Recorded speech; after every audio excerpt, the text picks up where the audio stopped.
श्री राम धन राम राम, श्री राम राम भरताग्रज राम राम, श्री राम राम रण कर कस राम राम, श्री राम राम शरणं भव राम राम। माता रामो मत पिता रामचंद्र, स्वामी रामो मत सखा रामचंद्र, सर्वस्वं मे रामचंद्रो दयालुर्, नान्यं जाने नैव जाने न जाने, अंजनानंदनं वीरं जानकी शोकनाशनम, कपीसमक्षहंतारं वंदे लंका भयंकरम। भक्ति भक्त भगवंत गुरु चतुर्नाम वपुएक, इनके पद वंदन किए नासत विघ्न अनेक। बोलिए श्री राघवेंद्र सरकार की जय। रामायण श्री राम कथा की जय। श्रीमद गोस्वामी तुलसीदास जी महाराज की जय। परम मंगलमय परात्पर अखिलेश्वर अचिंत कल्याण गुणगण निधान सर्वेश्वर सर्वाधिपति श्रेष्ठ आचरणवान प्रजा के सुखदाता आनंद कंद श्री रामचंद्र कौशल्य आनंद वर्धन अवधन नरेंद्र नंदन श्री रघुनंदन विदेह वनस वै जयंती जनक नरेंद्र नंदनी भासुती जगदीश्वरी वर्षान श्री किशोरी जो श्री जानकी जी के पावन चरण कमलों पर कोटशा नमन नतमस्तक वंदन एवं अभिनंदन। चारों भैया तीनों मैयाओं के चरणों में कोटि कोटि प्रणति। अनंत बलवंत गुणवंत हनुमान जी महाराज के पावन चरण कमलों पर कोटि प्रणति। समस्त भूतादिक सिय राम मैं सब जग जानी, करहूँ प्रणाम जोर जग पाए। श्री सीता रामचंद्र भगवान की विशेष माती अनुकंपा के फलस्वरूप हम सब यह राम कथा का जीवन में लाभ प्राप्त कर रहे हैं। श्री राम कथा मंदाकिनी पर अवगाहन करने का नित्य अवसर प्राप्त हो रहा है। इस समय हम सब बड़े ही पावन पुनीत प्रसंग पर प्रवेश किए हैं। श्री रघुवर जी का विवाह प्रसंग पर श्री राम जी लला सरकार उन्होंने धनुष को तोड़ दिया है और यह धनुष यज्ञ था, सो धनुष टूटते ही उनका विवाह तो संपन्न हो गया। लेकिन जब महाराज विश्वामित्र ने कहा कि आप अपने कुल रीति के अनुसार गुरु जी का जैसा आदेश हो, ब्राह्मणों का जैसा आदेश हो वैसा ही करो, और अयोध्या में दूत भेज करके महाराज को बुलावा भेजो और धूमधाम के साथ लोक रीति वेद रीति से सुंदर विवाह करो अपने पुत्री का। अब इधर महाराज दशरथ के यहाँ पाती पहुंच चुकी है और जैसे ही महाराज दशरथ ने सुने, प्रसन्नता का ठिकाना नहीं रहा। उन दूतों को उपहार देने लगे तो उन्होंने यह कहकर के मना कर दिया कि हम कन्या पक्ष वाले हैं महाराज, हमको उपहार लेना यह सुनने पर भी पाप है, लेना तो दूर रहा। ऐसी नीति युक्त उन दूतों की वाणी सुन करके सभी गुरुजन प्रसन्न हुए, महाराज दशरथ बड़े प्रसन्न हुए। बार बार पूछ रहे हैं श्री रामचंद्र जी के विषय में, भैया कहूं कुशल दो बारे तुम नीके निज नयन निहारे। इसके बाद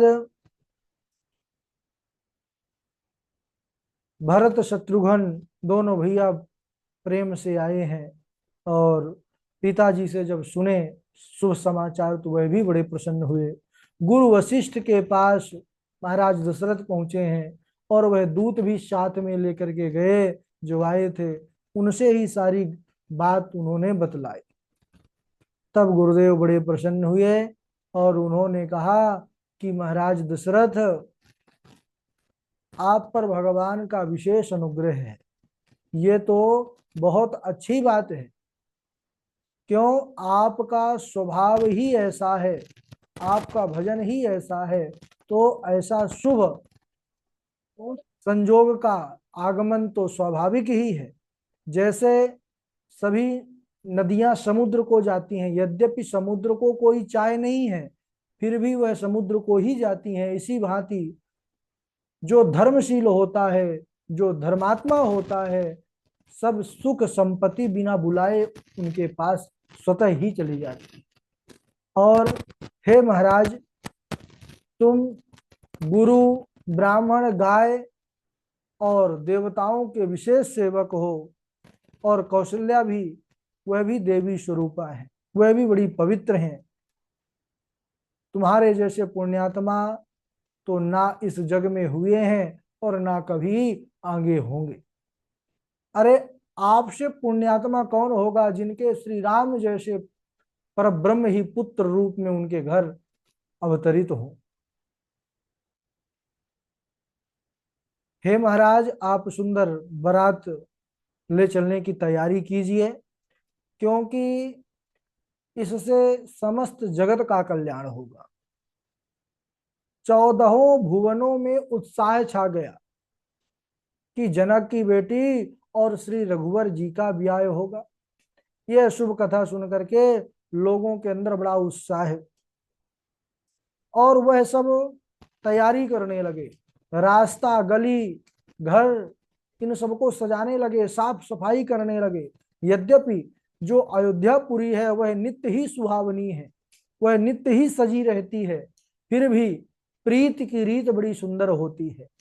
इसीलिए सब जो है और अच्छे से उसको सजाने में लगे हैं। जो मार्ग है उसको तरह तरह से सजा रहे हैं, उसको सुंदर बना रहे हैं। अयोध्या की जो सुहागिन स्त्रियां हैं 16 श्रृंगार करके सुंदर मनोहर वाणी से मंगल गीत गा रही हैं और इतना सुंदर मंडप छाया है कि कहना ही क्या।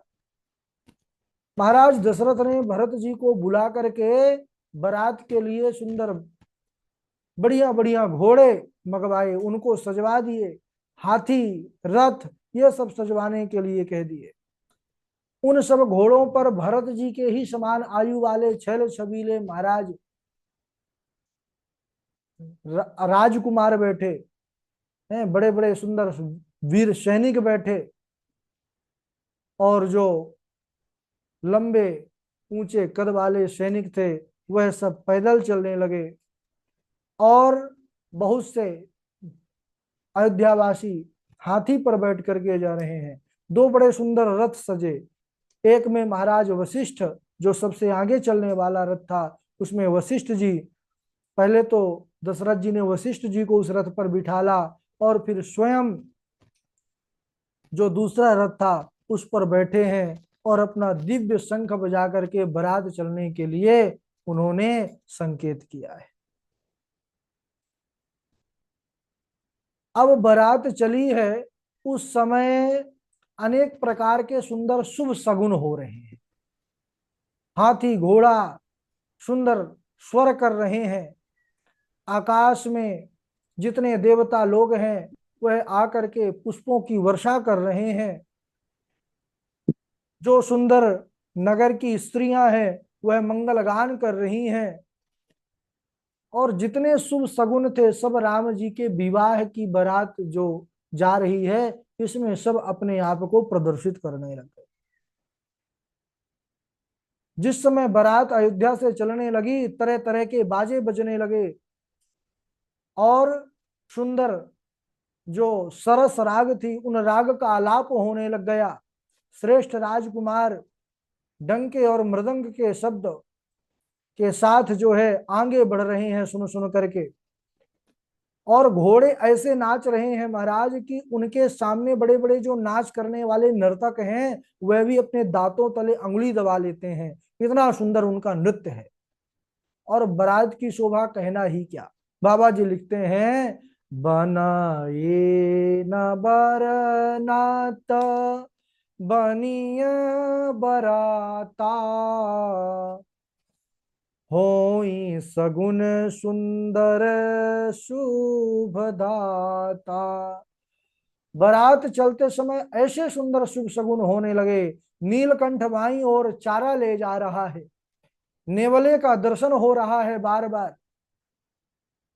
तीनों प्रकार की वायु चल रही है, शीतल मंद सुगंध समीर बह रही है।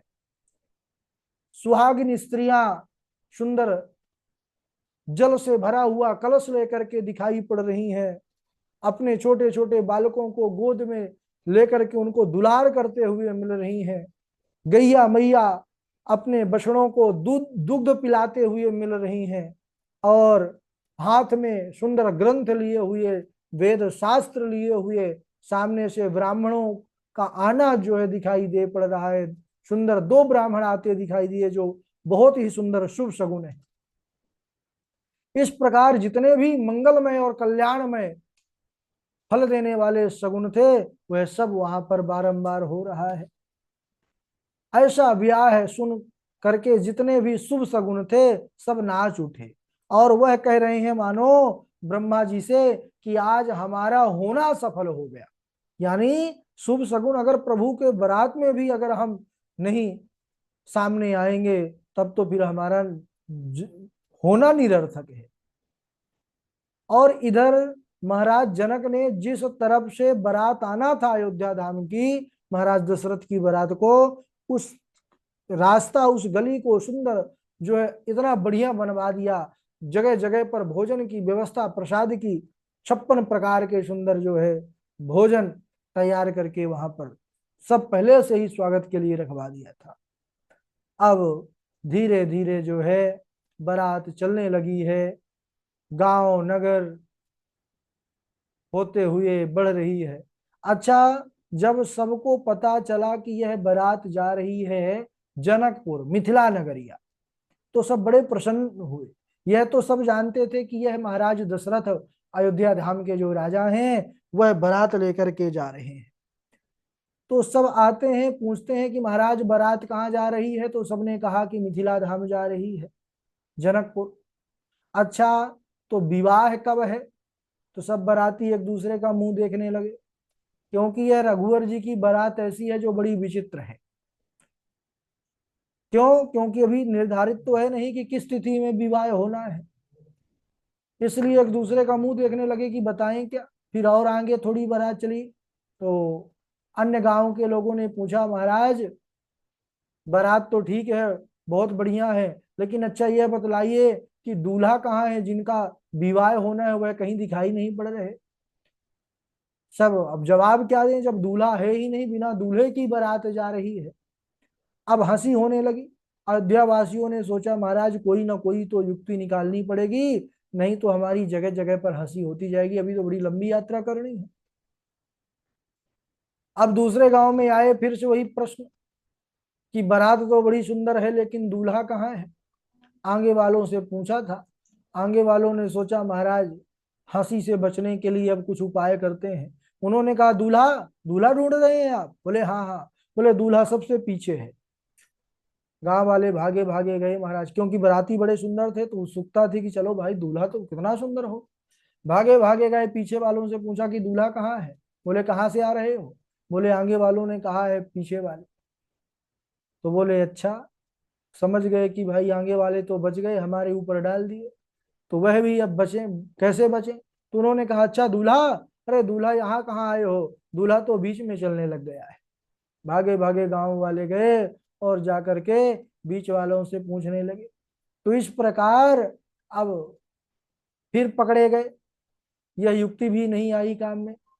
तो समझ गए कि अब कुछ ना कुछ तो और उपाय करना होगा, नहीं हंसी होती ही जाएगी, क्या किया जाए और कौन सा उपाय हो सकता है। तब जो वहां के जो श्रेष्ठ थे, बड़े बुजुर्ग थे, उन्होंने एक बड़ी सुंदर युक्ति निकाली और उन सब ने सबसे कहा कि देखिए अब एक ही उपाय है अगर हम हंसी से बचना चाहें। बोले कि क्या? बोले कि दूल्हा बनाना पड़ेगा। किनको दूल्हा बनाया जाए? कौन है ऐसा जो दूल्हा बनने योग्य है? तो सबकी दृष्टि भरत जी की ओर पड़ी। क्यों?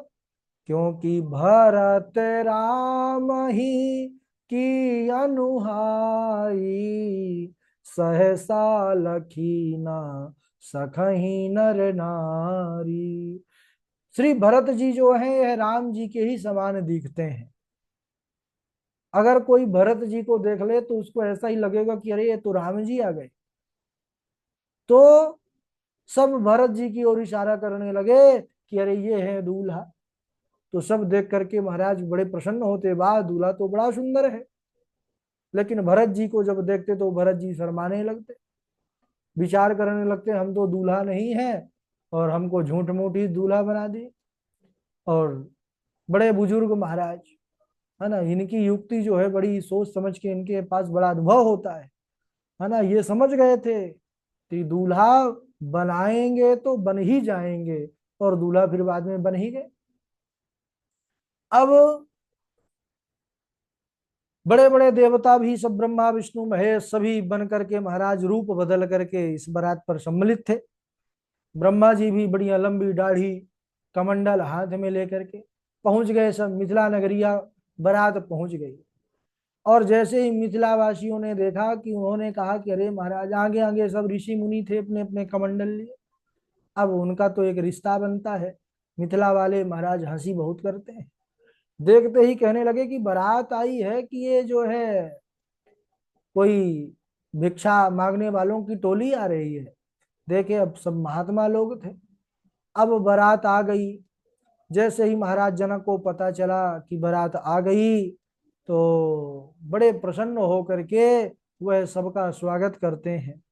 और इतना सुंदर स्वागत सत्कार हुआ है उन अवधवासियों का कि कहना ही क्या।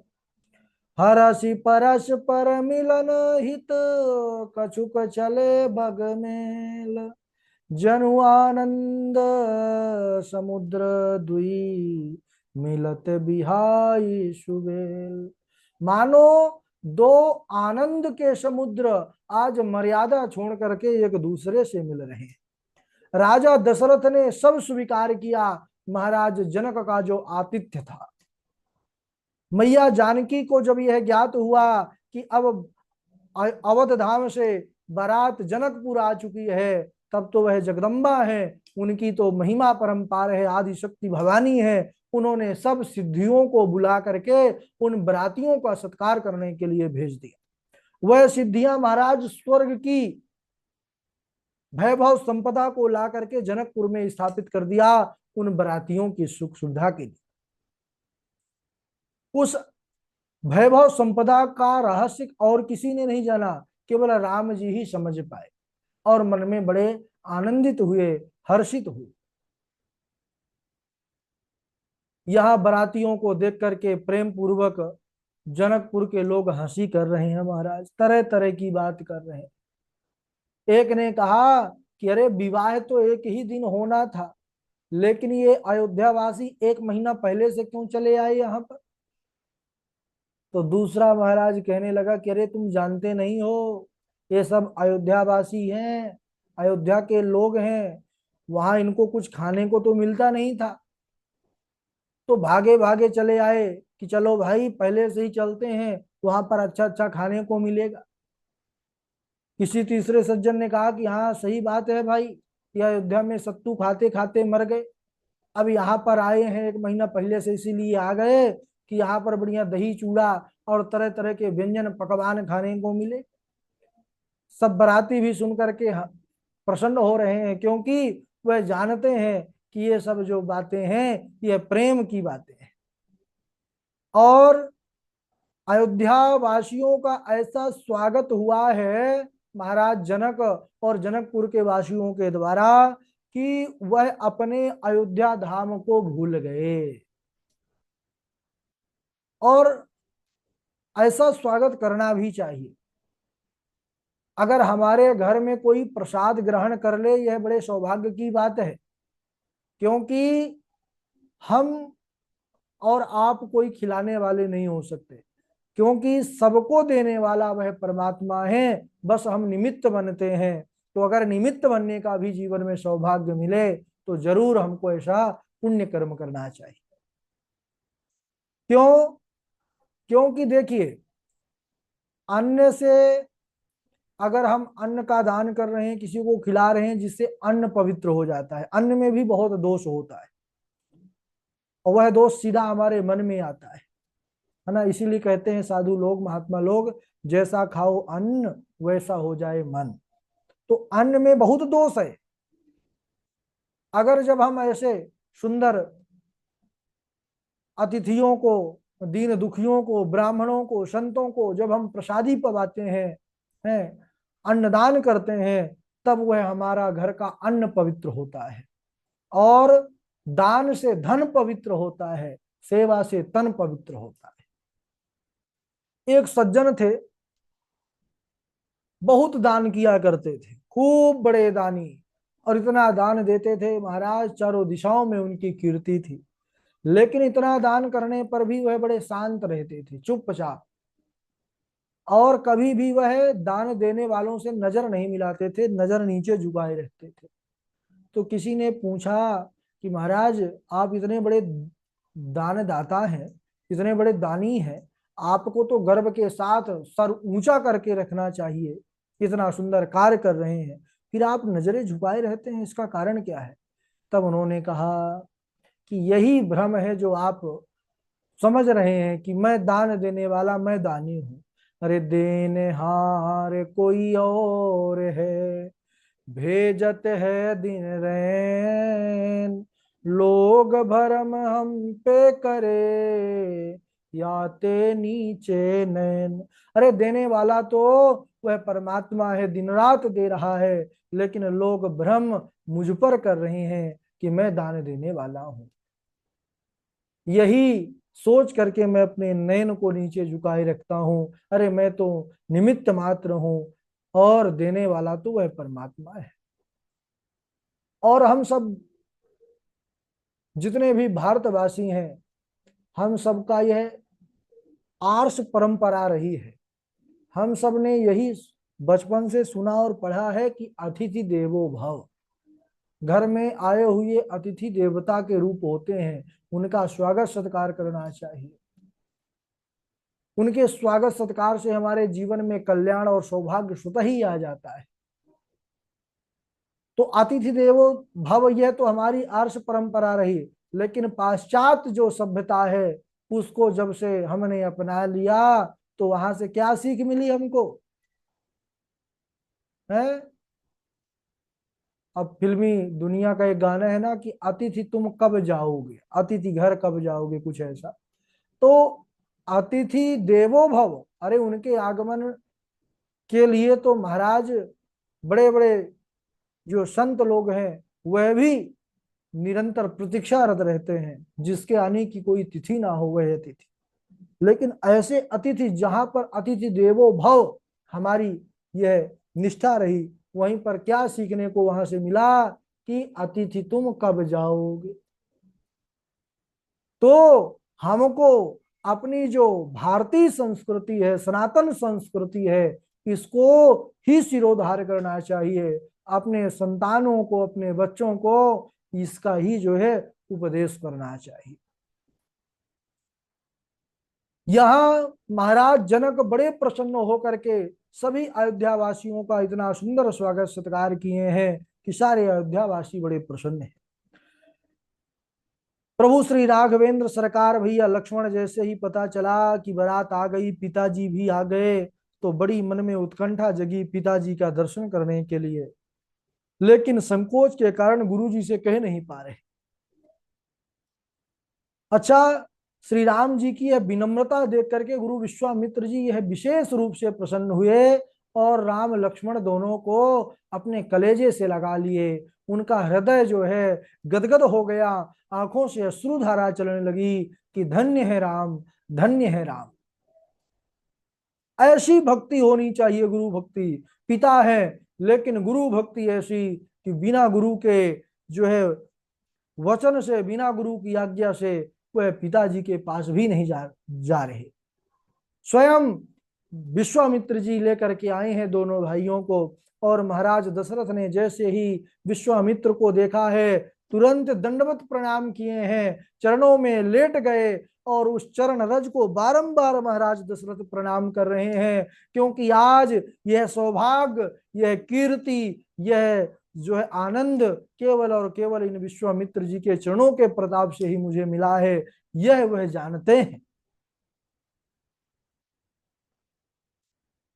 फिर श्री राम लक्ष्मण दोनों प्रणाम करते हैं महाराज दशरथ के चरणों में। दशरथ जी दोनों को अपने हृदय से लगा लिए।